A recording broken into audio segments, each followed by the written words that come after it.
Hello everyone, this is Arun from UPSC classes और आज मैं बात करने वाला हूँ ज्योतिराव फूले के बारे में, जो कि एक समाज सुधारक थे, महिलाओं के उत्पीड़न और उत्थान के लिए काम कर रहे थे।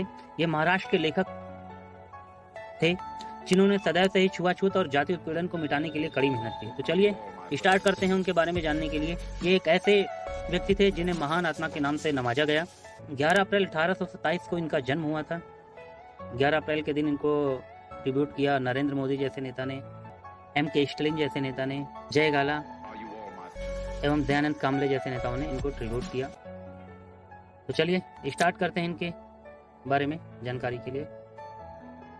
इनके बारे में लिखने को आता है, ऐसे आता है लिखने को इनके बारे में, ऐसे जनरल नॉलेज में क्वेश्चन आते हैं, गवर्नमेंट एग्जाम में भी क्वेश्चन आते हैं। तो आई होप आप वीडियो में बने रहें और चैनल को लाइक, सब्सक्राइब, शेयर करना ना भूलें, क्योंकि ये सबके लिए इंपॉर्टेंट है और इसीलिए हम वीडियो बनाते हैं कि जिससे मोटिवेटेड हो आप लोग और हमें भी मोटिवेशन मिले और भी जानकारी की वीडियो बनाते रहें। ज्योतिराव फूले का जन्म 11 अप्रैल 1827 को हुआ था। ये एक सामाजिक कार्यकर्ता और जाति विरोधक सुधारक थे जिन्होंने अपनी पत्नी सावित्रीबाई फूले के साथ हाशिए के समुदायों में महिलाओं और बच्चों के उत्थान के लिए काम किया। सभी के लिए शिक्षा को प्रोत्साहित करने के लिए समाज से बहिष्कार का सामना भी करना पड़ा इन्हें। महाराष्ट्र के लेखक ने भी अस्पृश्यता और जाति उत्पीड़न को मिटाने के लिए कड़ी मेहनत की। 1848 में उन्होंने पुणे के भिड़ेवाड़ा में लड़कियों के लिए अपना पहला नया स्कूल शुरू किया। बाद में उन्होंने निचली जातियों के लिए, लोगों के लिए बुनियादी अधिकारों के लिए लड़ने के लिए अपने अनुयायियों के साथ सत्य शोधक समाज यानी सत्य साधकों का समाज नाम की संस्था का गठन किया। विभिन्न धर्मों और जातियों के लोगों ने उनका संघ बनाया और वर्षों के साथ उनके काम ने पूरे महाराष्ट्र में उन्हें एक पहचान दिलाई, जहां आज उन्हें सामाजिक सुधार आंदोलन के एक महत्वपूर्ण व्यक्ति के रूप में जाना जाता है। 1888 में उन्हें एक अन्य सामाजिक कार्यकर्ता विठ्ठल राव कृष्णजी वंदेकर द्वारा महात्मा यानी महान आत्मा की उपाधि दी गई। ज्योतिराव फूले का जन्म एक ऐसे परिवार में हुआ था जो जाति के माली थे। वो जीवन यापन के लिए फल और सब्जियां उगाते थे। ब्राह्मणवादी जाति पदानुक्रम के अनुसार उन्हें वर्ण के नीचे शूद्र के रूप में रखा गया था। जब वो बड़े हो रहे थे तब उनकी शिक्षा का कोई बहुत आगे तक का दायरा नहीं था, परंतु कम उम्र में अपनी मां को खो देने के बाद माना जाता था कि माली जाति का ही एक व्यक्ति था जिसने उसके कौशल और बुद्धिमत्ता को ही पहचाना और अपने पिता से अनुमति देने का अनुरोध किया। उन्हें स्थानीय स्कॉटिश मिशन हाई स्कूल में भाग लेने के लिए कहा, जहां से उन्होंने 1847 में अपनी इंग्लिश में स्कूली एजुकेशन पूरी करी।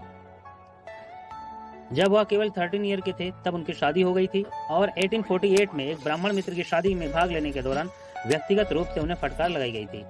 समय के साथ उन्होंने समाज में महिलाओं की स्थिति को महसूस किया और सबसे पहले अपनी पत्नी सावित्रीबाई फूले को शिक्षित करके और फिर पुणे में लड़कियों के लिए एक स्वदेशी स्कूल शुरू करके इसे चुनौती दी। रूढ़िवादी उच्च जाति के समाज ने इसे स्वीकार नहीं किया और शिक्षा तथा महिला सशक्तिकरण के उनके रुख से जोड़े जाने पर उन पर नियमित रूप से हमला किया गया। तब उन्हें एक दोस्त उस्मान शेख और उनकी बहन फातिमा शेख ने भी मदद की, जो इसी कारण से अग्रणी थी, जिन्होंने उन्हें आश्रय प्रदान किया और परिसर में एक स्कूल शुरू करने में उनकी मदद की। ज्योतिराव फूले जाति की भयावहता को देखते थे, वो जानते थे, जिसमें अछूतों को सड़क पर झाड़ू लगाते समय उनकी पीठ पर झाड़ू पहनने के लिए कहा जाता था ताकि उनकी पटरियों को साफ किया जा सके। विधवाओं को अपना सिर मुंडाया जा रहा था और अछूत महिलाओं को सड़क पर नग्न परेड किया गया था और नाचने के लिए मजबूर किया गया था। इन सभी चीजों का विरोध ज्योतिरादित्य फूले करते हैं। इससे महिलाओं को शिक्षित करने और उनके अधिकारों के प्रति जागरूक करने और जाति आधारित बुराइयों को दूर करने की उनकी इच्छा को बल मिला। उन्होंने शिशु हत्या को रोकने और विधवा पुनर्विवाह को बढ़ाने के लिए भी लड़ाई लड़ी। सामाजिक अस्पृश्यता के कलंकों को समाप्त करने के लिए उन्होंने निम्न जाति के लोगों के लिए अपना घर खोल दिया और उन्हें अपने पानी के कुएं का उपयोग करने की अनुमति भी दी। उनके नाम पर कुछ उल्लेखनीय प्रकाशित रचनाएं भी हैं। इस सामाजिक कार्यकर्ता का 28 नवंबर 1890 को 63 वर्ष की आयु में निधन हो गया। आई होप आपको ये जानकारी अच्छी लगी होगी। वीडियो में बने रहें और चैनल को लाइक करें, सब्सक्राइब करें, शेयर करें, जिससे कि और भी अपडेशन आपको मिलती रहे। जय हिंद, जय Bharat. Thank you so much.